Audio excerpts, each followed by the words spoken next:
Good evening Para po. sorry po.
Good evening. May sound ban good?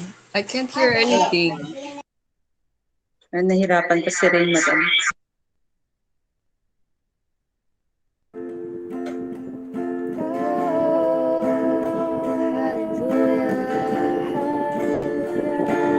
Thank you, Father God, for this night, O Lord, O hallelujah. As we acknowledge, O God, and praise you, O Lord, and lift your name up, O God. Oh, hallelujah. We will trust on what you say, O God, of us, O Lord. Hallelujah. I keep putting voices in my mind that say I'm not enough.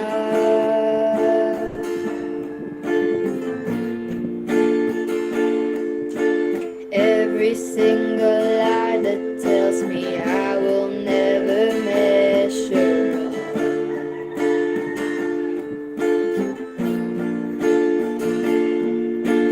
Am I more than just the sum of every high and every low?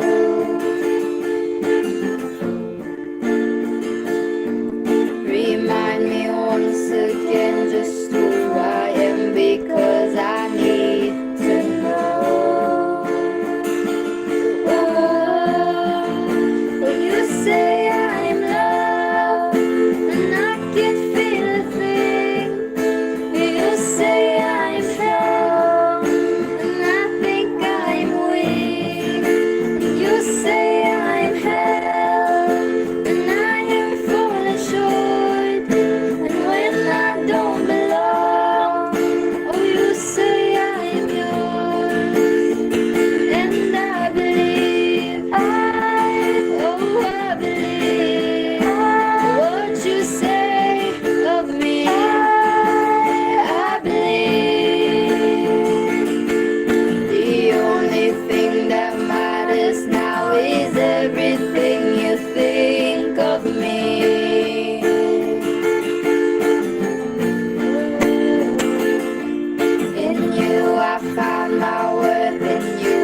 what the world says about us, oh God, but what you say about us. We believe, oh God, on what you say.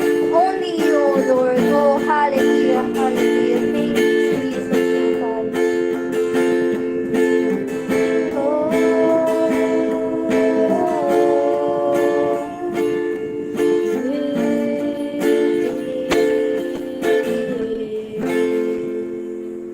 Thank you, Jesus. Hallelujah.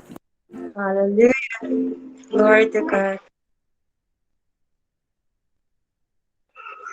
Praise God. Hello, Pastora. God bless you.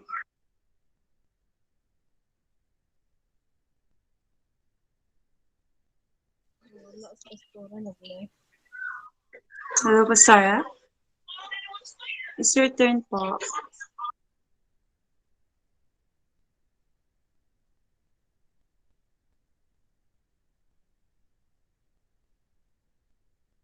Hello, Pastora Ellen.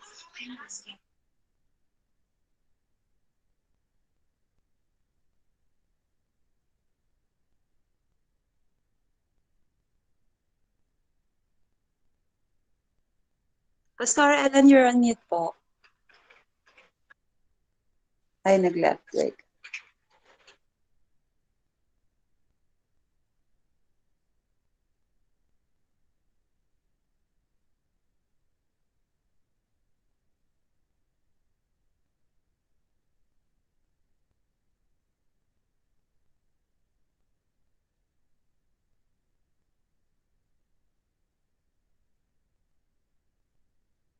Wait lang, antay lang natin siya sa loob.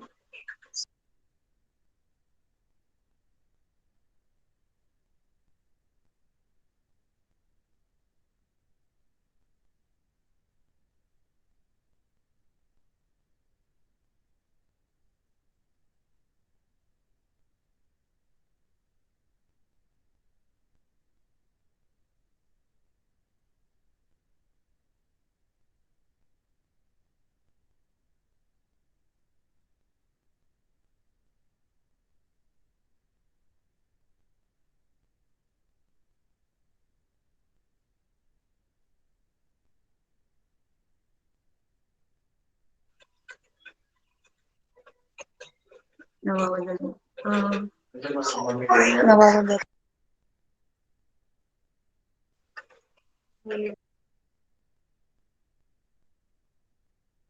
Yes, Lord, we bless your name. We glorify your name. Thank you, Jesus. Any testimony for tonight?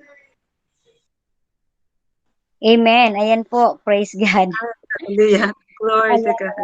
Opo, sorry po. Ayan, akala ko po. Praise God. Amen. Welcome po bawat isa at magandang gabi mga kapatid na mga nagmamahal sa ating Diyos Ama. Hallelujah. Hallelujah. Kung ito ay salamat po sa bawat isang nagbigay ng panahon para sa ating prayer meeting, devotion, at salamat sa panahon ng bawat isa at ang ating topic ngayon ay very interesting. Kaya po buksan po natin ang ating mga Biblia sa aklat po ng Luke chapter 14 verses 16 to 24. So babasahin ko po sa inyo sa wikang English sa NIV version at kung meron po kayong mga Bible ay pwede po kayong maki-join. Sisnin, if in case, but in Jesus' name, nawa maging maganda ang aming internet connection. Ito na po ang bahalang salo sa akin. Ano po? So, salamat sa Lord. Saluin ka po namin lahat. Okay po. Yes po. Okay. Sa verse 15, when one of those at the table with him heard this, he said to Jesus, "Blessed is the man who will eat at the feast in the kingdom of God." Jesus replied, "A certain man was preparing a great banquet and invited many guests. At the time of the banquet, he sent his servant to tell those who had been invited, 'Come, for everything is now ready.'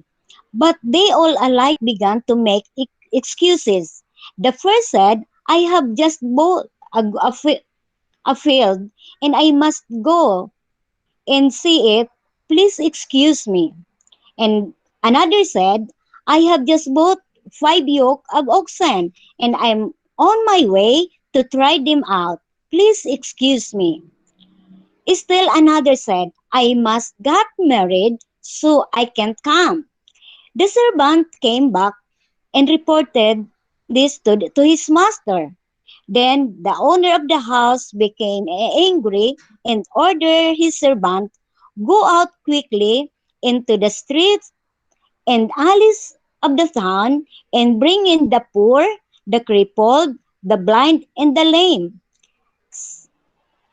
Sir, the servant said, what you order has been done, but there is still room. So verse 23. Then the master told his servants, go out to the roads and country lanes and make them come in, so that my house will full, also that my house will full. I tell you, not one not one of those men who were invited will get a taste of any banquet. So praise God, glory to His name. So ang Diyos po ang magpala sa mga binasa natin sa gabing ito. So ang ating pag-aaralan po ay pinamagatan ko pong danger and many excuses. Ayan. So marami po sa atin, siguro nakaranas na po kayong maimbitahan sa isang magarbong handaan. For example, yung kasalan. Sa panahon natin ngayon, kapag meron pong mga handaan, katulad ng kasal, dibu, birthday, kapag wala po tayong invitation, di po ba hindi tayo pumupunta kasi tayo ay nahihiya. Ayan.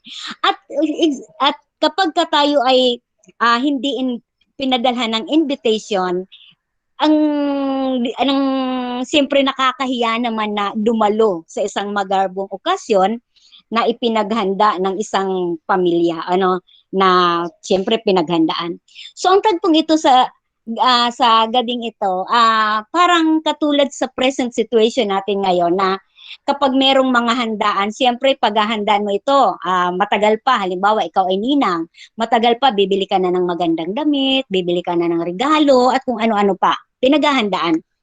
So, itong pagkakataong ito, dito sa parable of the great banquet, meron na tong mga invited na mga talagang mga bigating tao. Sapagkat, ang nagmamay-ari ng bahay, sabi dito, naka-ready na ang lahat. Sabi po dito, ready na ang lahat. Sabi nung nakahanda na. Kaso, wala pa yung kanilang mga inimbitahan. At hindi pa dumarating. So itong owner of the house na itong nagpahanda ng great banquet, sabi dito, isinugo yung kanyang servant na puntahan na yung mga inimbitahan. Ayan, puntahan na yung mga inimbitahan dahil ang lugar ng handaan ay handa na ang lahat. So ngayon, sumunod itong servant at pinuntahan ang lahat ng mga imbitado dito sa okasyong ito.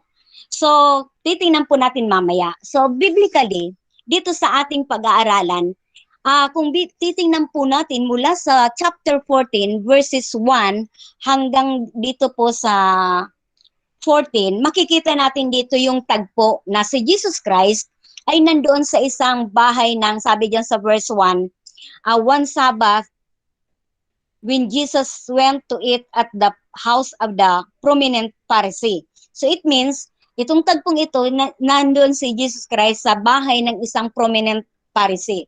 Alam naman natin na ang mga Pharisee ito ay mga dalubhasa sa mga law. Yan, mga batas, yung mga Mosaic law, yung alam nila ang mga batas sa Old Testament, at ang tingin nila sa kanila mga sarili, sila ay pinakamataas. Ayan. Kaya nagbigay ang Panginoon ng example dito na paano kung kayo ay imbitahan sa isang handaan. Dito sa mga susunod na verse, kung sabi diyan, kung kayo ay iimbitahan sa mga handaan, huwag niyong pipiliin yung pinakamagandang upuan kung kayo ay pupunta. Bagkus, ang piliin niyong upuan kapag kayo pumasok sa isang handaan at kayo invited, piliin nyo yung pinakamababang upuan. Kumbaga, siguro, di ba, may tinatawag na tayong mga presidential table, meron sa mga, di ba, ganun ang ating mga sitwasyon ngayon. So, sabi dito, mas piliin mo yung pinakamababang upuan kasi kapag nakita ka ng isang nagpahanda, sasabihin sa iyo, ay, huwag ka diyan umupo sa sa mababang upuan kasi meron kaming nakahandang mas magandang upuan para sa iyo bilang aming bisita na invited. So dahil doon, sabi ni Jesus sa mga Pariseo, dahil doon hindi ka mapapahiya sa maraming tao kasi pag pinili mo na kaagad yung pinakamagandang upuan, sasabihin, ay hindi yan para sa iyo, umalis ka diyan kasi meron nakalaan na tao para diyan. Mas nakakahiya daw 'yon. Kaya dahil sa itong mga Pariseo, ang tingin nila sa kanilang mga sarili ay napakataas, kaya kapag sila ay napag-iimbitahan, ang pinipili nilang mga upuan ay yung para nauukol sa kanila. Kaya nakita ni Jesus Christ yung kanilang pagiging, alam niyo, yung pagiging mataas ang tingin sa sarili. Kaya meron ditong binanggit si Jesus Christ sa mga sumusunod na talata na kapag kayo naghanda, sabi diyan, kapag kayo naghanda, sabi dito sa verse 16, sa verse 12, sabi diyan, kapag kayo naghanda, sabi diyan sa verse 12, when you gave a luncheon or dinner, do not invite your friends, your brothers, or relatives, or your rich neighbors. If you do, they may invite you back and so you will be repaid. Sabi diyan, kung kayo ay magkakaroon ng handaan, magarbong handaan, huwag nyo nang imbitahin. Grabe, pero tayo, di ba, ang inimbita natin agad, of course, yung kapamilya natin, yung mga barkada natin na sa tingin natin may, di ba, yung namimili tayo ng mga iimbitahan. Pero sabi dito, kung ang iimbitahan nyo, yung mga mayayaman, sabi diyan, kung iimbitahan nyo yung may kakayanan, sabi yan, or your rich neighbors. Kung iimbitahan na rin natin yung mga mayayaman nating neighbors, of course, kapag sila din ay naghanda, kayo din ay iimbitahan. Ibig sabihin, kung ano yung ginawa mo sa kanila, ganun din ang gagawin nila sa iyo. So sa pagkakataong ito, ipinapakita dito ni Jesus Christ yung kapakumbabaan. Kasi kapag tayo ay dumadalo sa mga handaan, huwag tayong magpapa-importante na tingin natin, wow, yan, di ba? Minsan ganun tayo. Pero itong tagpong ito sa great banquet na to, itong parable na binanggit ni Jesus Christ, meron mga inimbitahan na very special sila sa tagpong ito ng handaan. Pero dahil sa merong mga pangyayari na hindi inaasahan, sa tingin ko matagal pa inimbitahan na sila, pero nagbigay sila ng mga excuses. Meron ditong tatlong uri ng tao na ipinakita si Jesus Christ, ano ba ang mga excuses na ipinakita nila. Number 1, dito po sa verse 18. Ang sabi po dito ng isa, nung ang servant ay sinend out ng owner, nung owner of the house, sabi diyan, nung lumabas na siya, sabi diyan, but they all alike began to make excuses. The first said, I have just bought a field, and I must go and see it. Please excuse me. Number 1 na makikita natin dito, na nagbigay ng excuses kung bakit hindi siya makakarating doon sa great banquet o dito sa handaan, ay yung sabi niya, number 1 is the businessman. Sabi diyan, my work. Ayan. My work. Meron akong dapat gawin. Meron akong gagawin. Mayroon akong trabaho. Kasi nakabili ako ng field. Sabi niya diyan, I have just bought a field. And I must go and see it. Of course, bago ka man bibili talaga ng field, kailangan titingnan mo muna yun. Ito nabili na, sa kanya lang titingnan. Kung ating ibubuksan ang ating pananaw, bakit siya nag-excuse? Alam naman niya na itong handaan na to beforehand, alam na niya kung ano yung tagpo na dapat niyang paglaanan.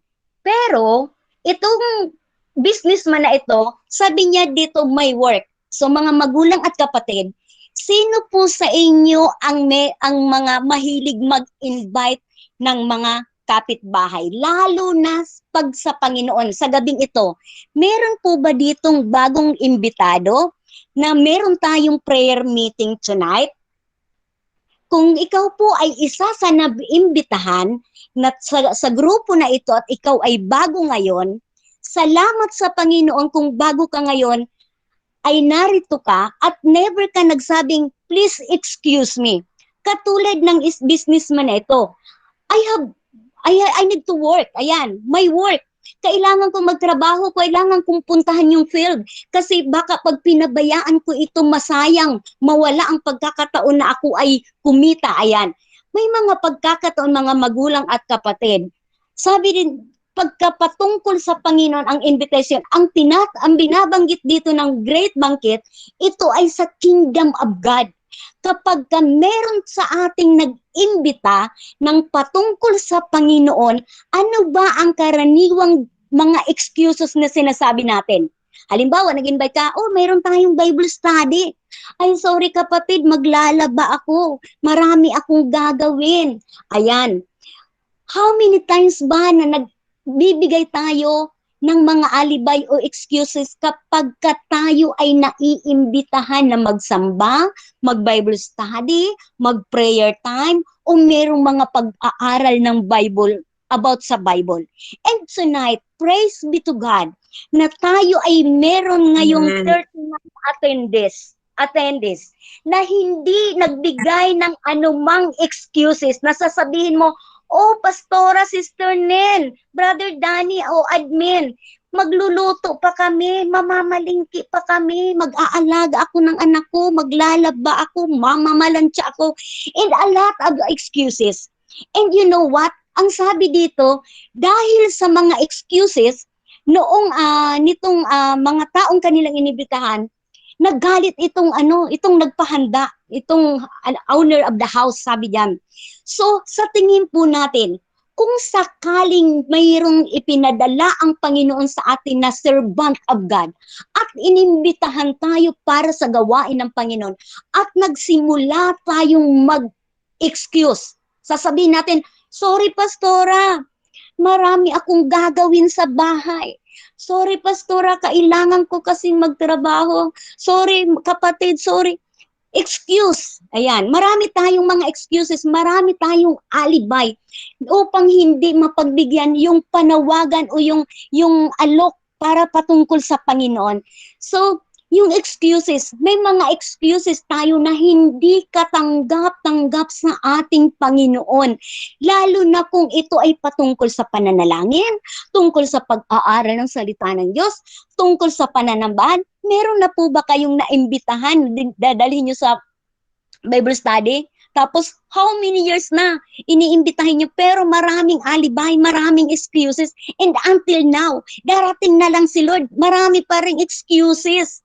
Mga magulang at kapatid, hindi lang ito sa mga non-believers, maging sa ating mga believers, sometimes we have a lot of excuses. Kanina na-rebuke po ako at sa word of God na ito, ako po ay na-rebuke. Lord, sorry po, marami akong excuses. Sinasabi ko na hindi ako pupunta doon kasi dahil sa COVID. Lord, baka ako mahawaan. Lord, baka kung anong mangyari. Di ba marami tayong excuses? Ayaw nating, meron ang pananambahan, open ang simbahan dito sa amin at marami nang dumadalo at umaattend. Nung last Sunday, hindi mo na ako attend. Sabi ko kasi may protocol. Meron akong excuses. And sabi ko sa sarili ko, Lord, sorry na itong spiritual gathering na open para sa lahat ay nag-i-excuse ako na meron akong sinasabi na baka ako'y mahawaan. Sorry Lord, hindi ako muna pa-attend. So, ano ba yung excuse natin? Number one, itong businessman, sabi niya, may work ako. Hindi ako makaka-attend diyan sa great banquet na yan. Please excuse me. Sa harapan po ng Panginoon, hindi tayo pwedeng mag-excuse. And ang pangalawa, sabi diyan, number one na alibay o excuses natin, may work. Kasi may trabaho ako, kaya di ako makaka-attend sa prayer time, hindi ako makaka-attend sa pananambahan, wala akong time mag-Bible study. It's because I have work. And number two, dito sa verse 17 o 19, ang sabi dito sa verse 19, another said, I have just bought 5 yoke of oxen and I'm on my way to try them out.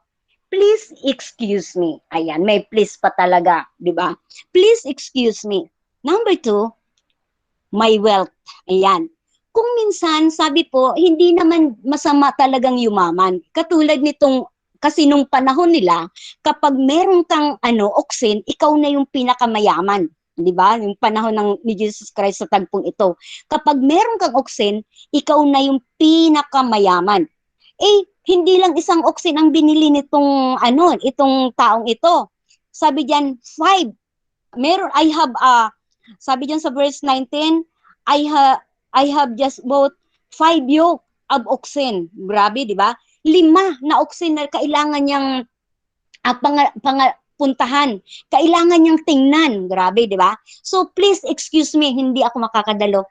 Minsan sabi nga po, hindi naman talaga masamang yumaman. Hindi naman masama na tayo ay nakakaranas ng karangyaan. Pero ang masama lamang, kapag itong kayamanan natin, mga tinataglay nating ari-arian, ito na yung mga magiging dahilan para mapalayo tayo sa Panginoon at para maging dahilan upang hindi tayo magkaroon ng panahon para sa ating Panginoon. Sometimes it is the bad thing na minsan, Lord, kailangan itong kayamanan ko, paano ito? Paano ko ito mapangangalagaan? Ipaglinggo pa naman maraming customer. Ayan. Panginoon, paggabi pa naman, mas maraming pumupuntang customer. Hindi mo na ako magsasamba paglinggo kasi marami ang binta. Kasi ang tao nasa bahay, mga walang trabaho. Ayan.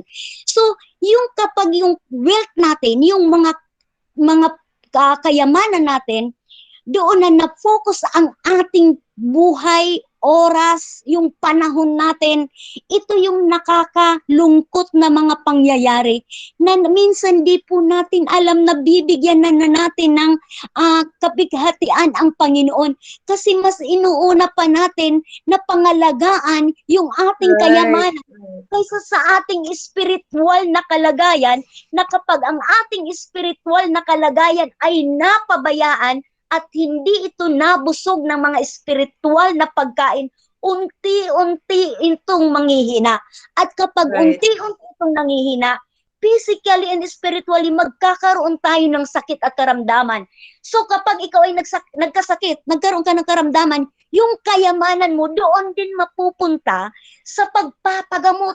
Kaya may mga tao, dahil sa dami nilang kayamanan, bili dito, bili doon, kain dito, kain doon, travel dito, travel doon. At nung nagkasakit na, anong nangyari?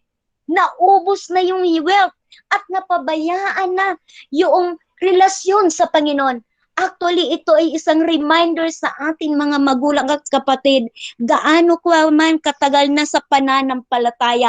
Let us check our relationship with God. At paano ba natin nagagampanan yung responsibility natin sa ating Panginoon?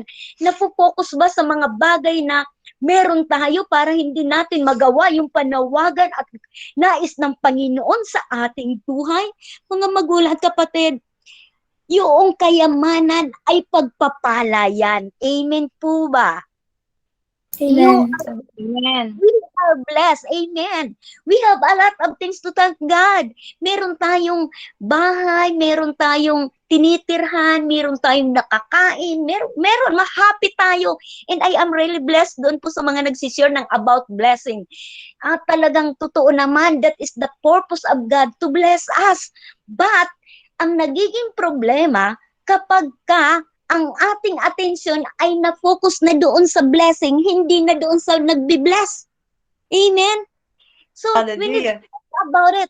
Natingnan natin, Lord, salamat sa kayamanan, pero hindi itong kayamanan na taglay ko ang magpapalayo sa iyo, bagkus itong taglay kong kayamanan, ito ang lalong magpapalapit sa akin, sa iyo. Hallelujah. Amen. Hallelujah. Yan, yung maging excuse natin, paano na yung wealth ko kapag na baka ayokong malugi. Ayan. So the more na pinangangalagaan natin kung anong meron tayo, the more itong nawawala. Kaya Right. ang bagay na meron tayo, ipagkatiwala natin sa Lord. Sabihin natin, naku Lord, mayaman na ako.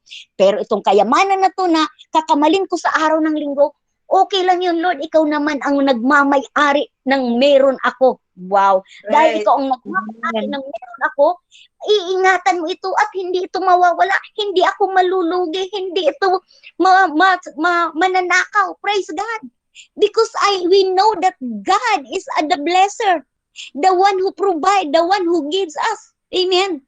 So, wag nawang maging excuse natin yung ating work. Wag nawang maging excuse natin yung wealth, yung mga kayamanan natin, yung responsibility natin, yung mga meron tayo sa buhay. And number 3, na naging excuse dito ng isa sa inimbitahan para maka join doon sa great banquet na yon, sa verse 20. Ano pong sabi dito sa verse 20? Still another said, I just got married, so I can't come. Wow. Bagong kasal ako, pasensya na. Hindi ako makakapunta. So, number 1, na excuse natin, Lord, sorry God, I have work. Number 2, Lord, kailangan kong unahin tong kayamanan ko, my wealth. And number 3, my wife. Okay, nilagay ko lang po dito my wife. Bakit po? Kasi para 3 W. Pero actually, ito is about family. So ano ba ang nagiging cause nito? Sabihin na natin, sino po sa inyo dito ang may asawang hindi pa believer? Na minsan, hindi tayo nakakapagdalo sa gawain o wala tayong time para sa Panginoon. It's because sinasabi natin, kasi naman yung asawa ko, magsisimba na lang ako, binungangaan pa ako. Magpupunta na lang ako sa gawain. Itong asawa ko, ayaw akong payagan. Ayan. Alam mo yon, itong asawa ko, itong wife ko, itong husband ko, itong anak ko, sino ba yung nagiging dahilan? Sino ba, ano ba ang ginagamit ng kaaway para ito ang gamitin natin na excuse upang hindi natin ma-enjoy yung great banquet na nakaprepare sa atin ng Panginoon? At sabi po dito kasi ng Pharisee, sa verse 15, sabi diyan, blessed is the man who will eat at the feast in the kingdom of God. Ito po yung sinasabing kingdom of God. Ito po ay ang kaharian ng ating Panginoon. Na itong kingdom of God na ito ay para dapat ito sa mga Jews, sa mga Jewish. Pero dahil ito pong mga Jews ay tinanggihan. Ayan, kumbaga nagmatigas. Tinanggihan nila. Ayan. Kumbaga, hindi nila pinariority yung panawagan ng Panginoon para sa salvation na nakalaan sa kanila. Kaya ito ay nakaabot sa mga Gentiles. At isa doon sa mga Gentiles na yon ay tayo yon. Tayo. Na tayo ay hindi karapat-dapat doon sa blessing ng Panginoon. Kaya ang sabi dito, blessed is the man who will eat at the feast in the kingdom of God. So, itong kingdom of God na ito, ang naghahari dito si Jesus Christ, ang ating Panginoon. Siya ang nagmamay-ari, ayan, ng bangkit na ito. Siya ang nagpahanda. Ibig sabihin, ang blessing ng Panginoon, yung invitation ng Panginoon sa atin. Sabi ng Panginoon, di ba, sa Matthew 11:28, come unto me, all you who are tired and weary. Sabi doon, and I will give you rest. Yung panawagan ng Panginoon sa mga anak niya, sa mga mananampalataya na ang sino mang napapagal, sino man ang napapagod ay lumapit sa Panginoon. Yung panawagan, yung come unto me, yung word na come. When was the last time na kahit walang nag-invite na sa atin o walang nag-uutos sa atin o walang nagtutulak sa atin, ay tayo ay naglumalapit pa rin sa ating Panginoon? Hindi natin kailangan dapat na merong nagtutulak sa atin. It is a personal decision. Personal decision kung ano ba yung panawagan ng Panginoon sa bawat isa. Ang Amen. kingdom of God is open para sa lahat. Sa lahat. sa makasalanan o sa mga taong mga pinatawad na. Ngunit ang priority ng Panginoon ay doon sa mga taong mga makasalanan. Ito ang nais ng Panginoon na makaranas ng pagpapalang espiritual at hindi lamang kaligtasan ang kanyang mararanasan, bagkus yung spiritual blessing na ipinapangako ng Panginoon ay kanyang masusumpungan. Dito sa ating pinag-aralan, nung itong 3 taong ito nagbigay ng mga excuses, Lord, I have work. Oh, I have work. I can come. Please, excuse me. Oh, my wealth. Kailangan ko yung pangalagaan, yung aking kayaman. So, please excuse me. I can come. Oh, bagong kasal ako. Kaya, hindi ako makakapunta kasi priority ko ang aking pamilya. So, ito yung mga dahilan nila. Kaya ang utos nitong master, sabi din, kung ganoon, puntahan mo mga street, puntahan mo ang mga lahat ng town, ang lahat ng mga alleys, ayan, mga streets, puntahan mo. Ang imbitahan mo ngayon ay yung mga pilay. Bakit kaya pilay? Sabi diyan, go out quickly into the streets and alleys of the town and bring in the poor, kasi yung mahirap, nangangailangan sila, nagugutom sila, kaya wala siyang maidadahilan. Ang sabi pa dito, yung crippled, siyempre pilay.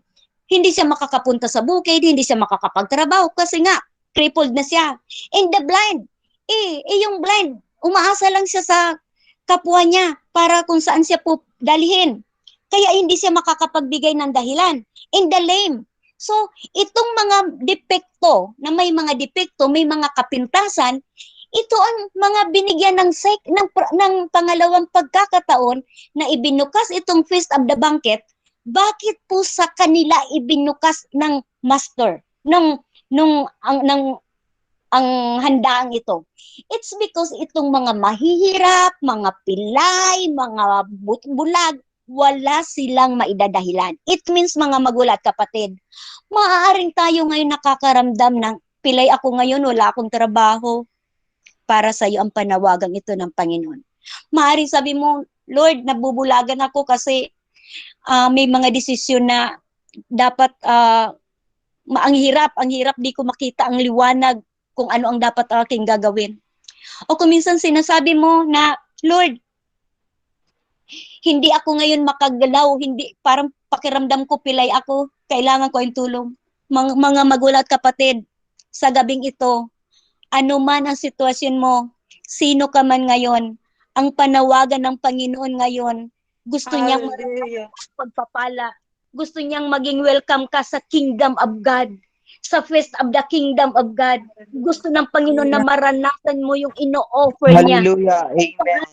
Sa verse, Lord sa Jesus. chapter 14 verses 1 to 15 na sinabi na yung dahil Sabbath day, sabi ng mga Parisee, ay pag Sabbath day kailangan pahinga. Sa Panginoon walang pahinga. Kung may nangangailangan ng Amen. tulong, hindi nagiging busy ang Panginoon para hindi ka katagpuin ngayon kapatid. Lalo pakisabi po ng amen.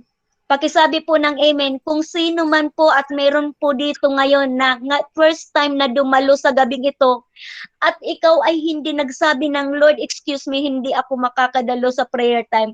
At ito narito ka ngayon. Ito ang panawagan ng Panginoon sa iyo. Nais kanyang imbitahan para maging kabahagi ng kaharian ng Diyos. At gusto niya na ikaw ay kanyang tulungan at abutin at iparana sa iyo ang buhay na walang hanggan at ang masaganang buhay dito sa lupa. Kung ikaw po ay isa na nagnanais na buksan ang puso mo at tanggapin si Jesus bilang sariling Panginoon at tagapagligtas, sabihin mo po ngayon sa akin, Amen. Amen. Okay po, sa nag-amen po, praise God. I love you kapatid, and God loves you so much. Ang gabing ito ay hindi aksidente Yes, Lord. Hallelujah.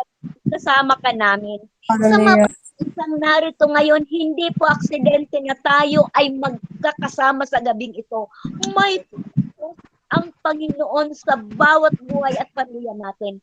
Sa first time po ngayon, kung ikaw ay nagnanais at handang-handa ka na tanggapin si Jesus Christ bilang sariling Panginoon tagapagligtas, maaari po ba na sumunod ka sa panalangin ito?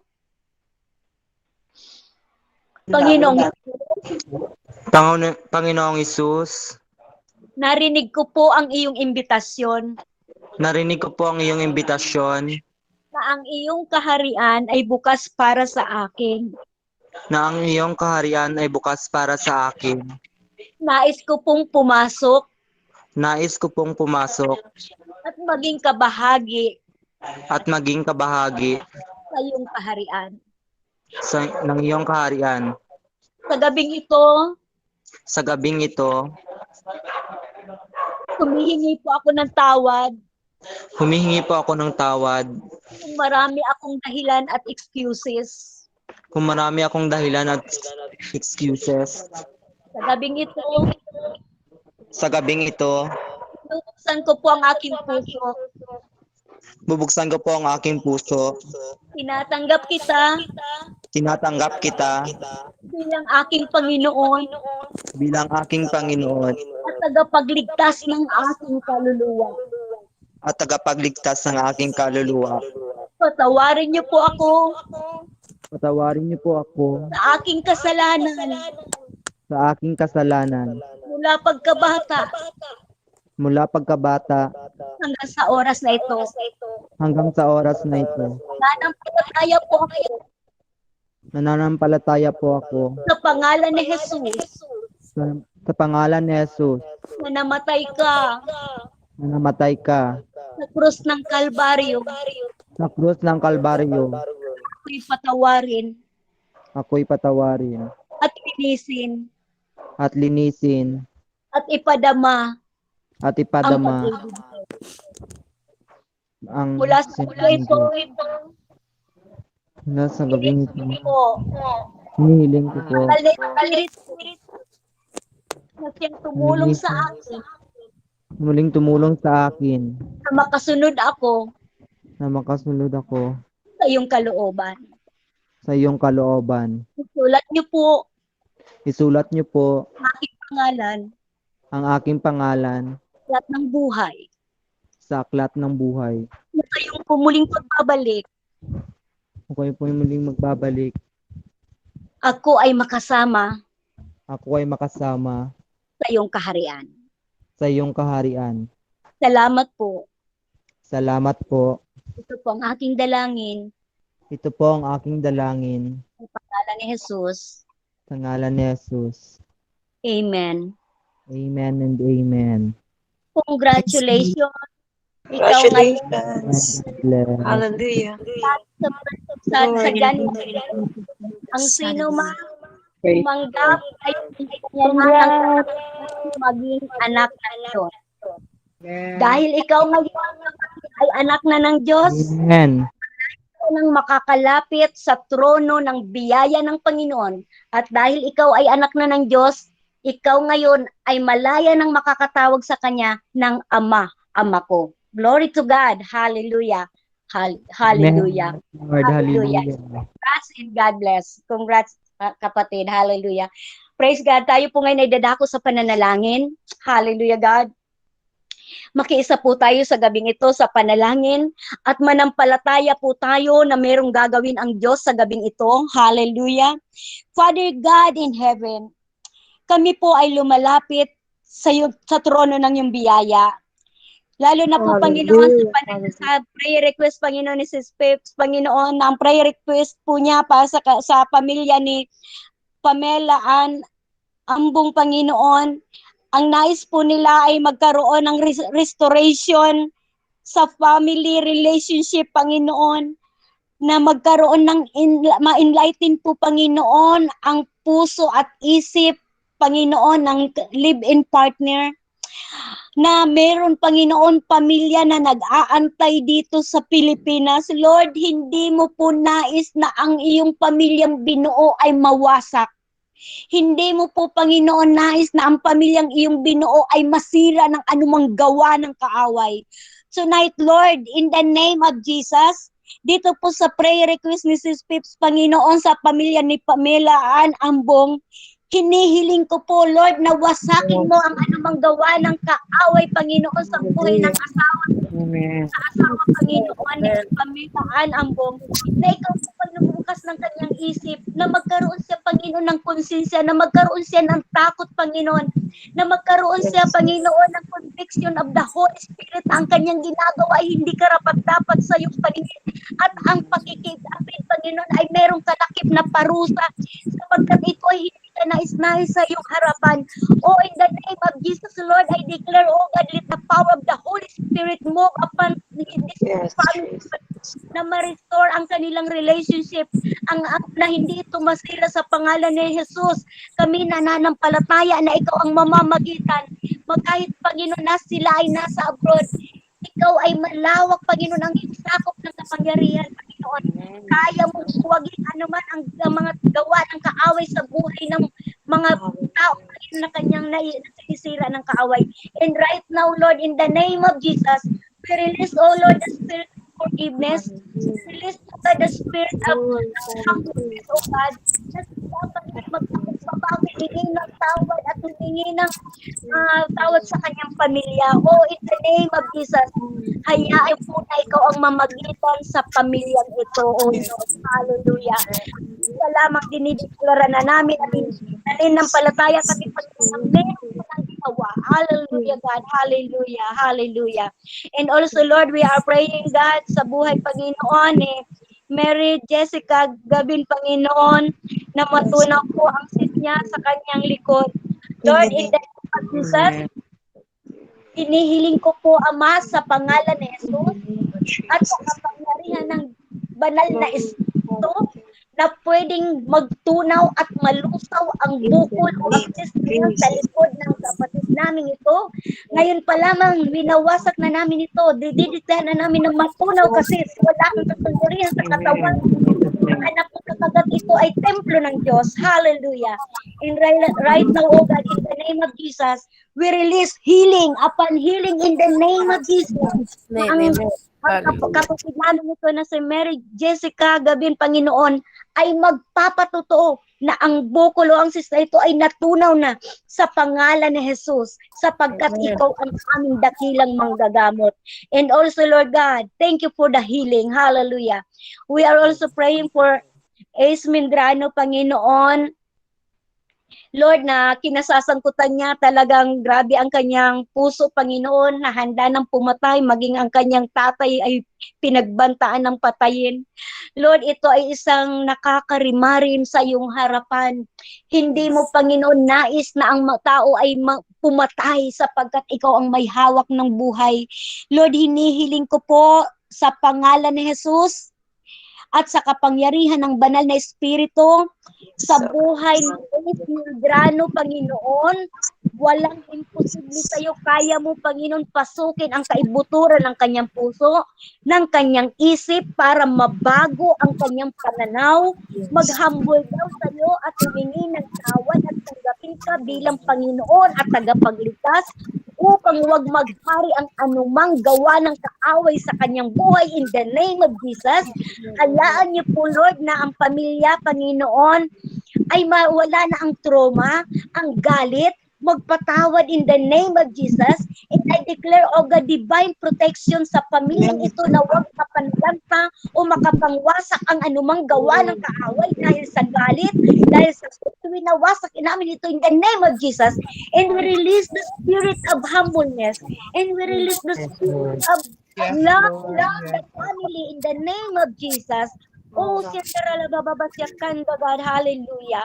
Father God, walang imposible sa'yo. Kung paano mo bago si Pablo, Panginoon, na mamatay tao, kaya mo ring baguhin ang buhay ni Ace Mindrano. Right now, oh God, in the name of Jesus, his heart right now. I believe, Lord, that you are powerful, God. We can depend on you, Lord. Hallelujah. Kaya mo po baguhin ang kanyang puso, kanyang isip. Ang araw, Panginoon, magbabalik loob siya sa iyo at tatawag sa sa'yo ng Panginoon. Panginoon, patawarin mo ako sa aking mga kasalanan. And we do believe, Lord, na ngayon pa lamang may ginagawa ka na. Oh, hallelujah. Thank you for your miracle. Thank you, God, for touching his heart right now na magkaroon siya ng conviction. And we do believe for the power of the Holy Spirit na siyang nagkukumbisa ng buhay ng isang tao para magbalik loob at humingi ng tawad sa iyo at handa ang Panginoon talikdan ang anumang kasalanan. And thank you so much, God, for that. We are praying also, Lord, sa mga kapatiran namin na narito, God, ikaw ang nakakasaliksik at nakakaalam ng kanilang sitwasyon ngayon. Panginoon, iba-iba man ang aming mga kahilingan, iba-iba man ang aming mga pinagdadaanan. Maaari, Panginoon, may mga kapatiran kami ngayon narito na namumroblema sa mga pambayad, sa bayarin, sa kuryente, sa tubig, sa bahay, sa mga bills, Panginoon. But Lord, we do believe, oh God, in the name of Jesus, na ikaw ang aming Jehovah, na aming makakatuwang, makakatulong at siyang nakadepende kami sa iyo, Panginoon. We put our trust in you alone. Amen. Ang pagkilo sa bawat pamilyang nangangailangan ngayon. Lord, I declare, oh God, also sa mga plano at desisyon, bigyan mo kami ng wisdom kung may mga kapatid ako narito na gustong magbukas ng business. Lord, hallelujah. Malawak pa ang kanilang negosyo, ang kanilang mga ari-arian. Lord, bigyan mo po kami ng wisdom kung paano kami mamahala na merong pagpapasakop sa iyo, Panginoon. Na huwag kakamali sa mga plano at desisyon, sapagkat alam namin, Lord, kung kami ay didepende sa iyo, i-direct mo kami sa tamang landas ng buhay.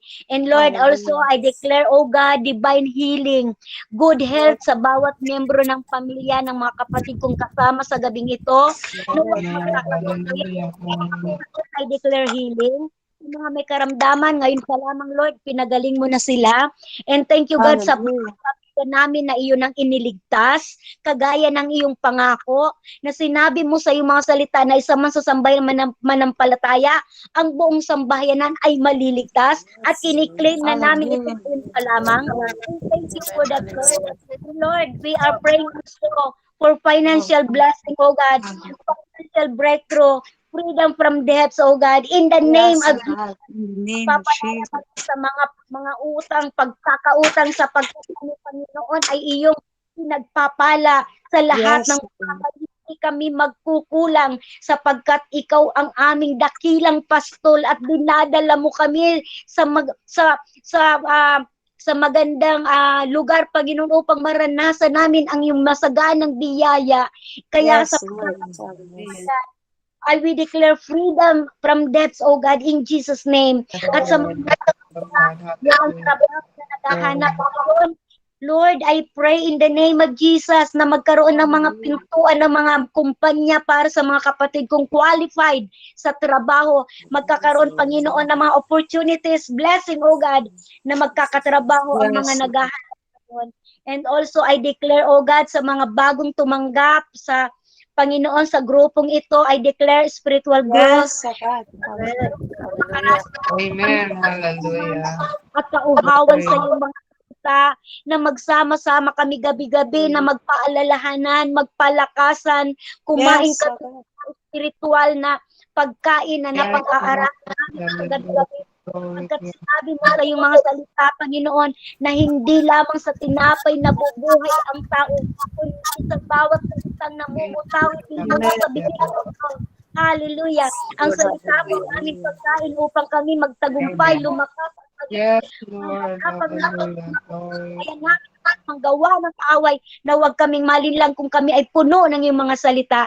And also, Lord, I declare, oh God, miracles to those who need miracles in Jesus' name. Amen. Sa mga kapatid kong narito ngayon, nananampalataya na meron ng ginawa sa Jesus, sa kanyang buhay ngayon pa lamang, matatanggap mo na ang miracles mula sa Panginoon. Kung ikaw ay may sakit, pinaling ka na. Kung ikaw ay nag-aalala, you are hindi ka na ngayon mag-aalala, makakatulog ka na ng mahimbing. Kung ikaw ngayon ay nakakaranas ng mga sakit karamdaman, mula ngayon ikaw ay malakas na, magaling na. Yes, Lord. Hallelujah. And tonight, Lord, sa mga bayarin namin. Meron ka ng himala na ginawa sapagkat ikaw ang Diyos ng himala. Hallelujah.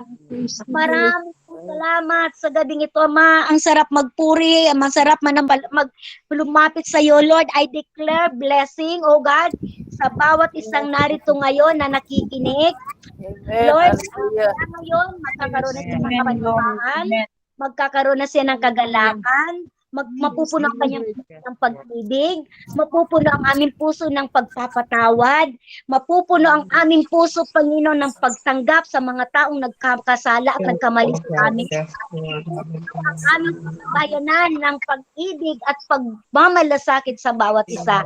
In tonight, Lord, let the peace, joy, oh God, remain in our hearts. Makakatulog kami sa gabing ito na merong kapayapaan at magigising kami kinabukasan sa araw ng bukas na merong pagpupuri sa aming puso dahil may panibagong buhay at panibagong pag-asang nakalaan sa bawat isa sa amin.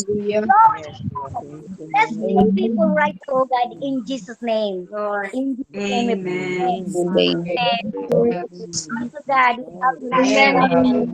Amen. Yeah. Hallelujah.